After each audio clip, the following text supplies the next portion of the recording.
Good Sunday morning to you. Happy October. 3 more months left of 2017. It's really going by fast.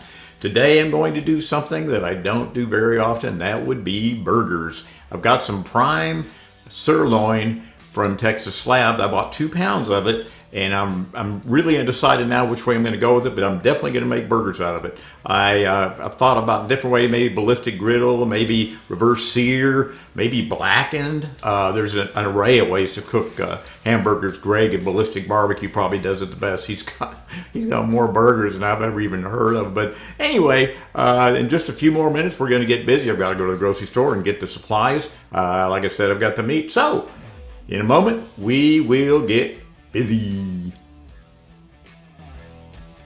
And for our project today, I'm going to use one of the 2 pounds of this USDA Prime sirloin ground beef for our hamburgers. This is good stuff, folks. Just for info's sake, the sirloin is actually above the tenderloin on our cow diagram. Well, I made up my mind. I'm going to cook this in the Weber. I'm going to use a ballistic griddle on one half, and then I'm going to use the Craycort iron on the other half. So they're going to be basically cooked in the same environment, but one on a flat top, one on cast iron. So I'm going to divide it in half. I'm going to season it the same way. I'm going to use a little bit of Worcestershire sauce, and I'm going to use a little bit of Crystal. I'm just putting a little bit of this on for character. So our rub, which is going to be just a real kind of salt and pepper, nothing elaborate, and to make it simple and let the flavor of the meat stand out.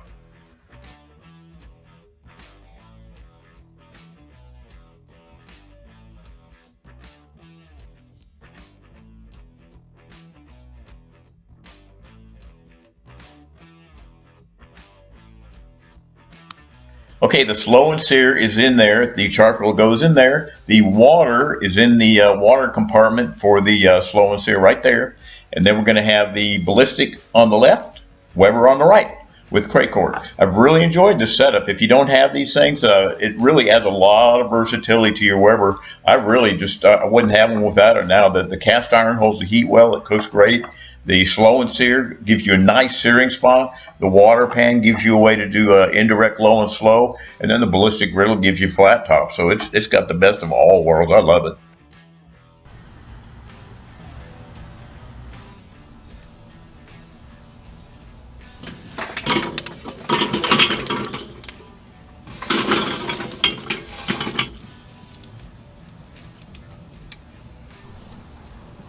So it's all set up. We've got the ballistic griddle on this side, Craycort cast iron on that side, and we have the smoke and sear underneath. So let's see how it turns out.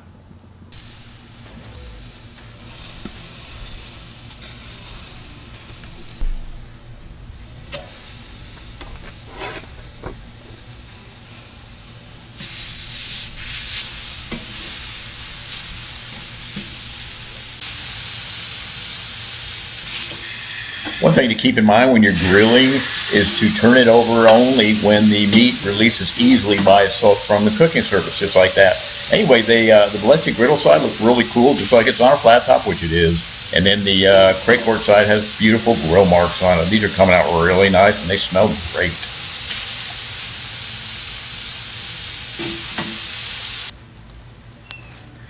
I moved the burgers to the other side of the grill to melt the cheese a little more gently so it's not right over the fire.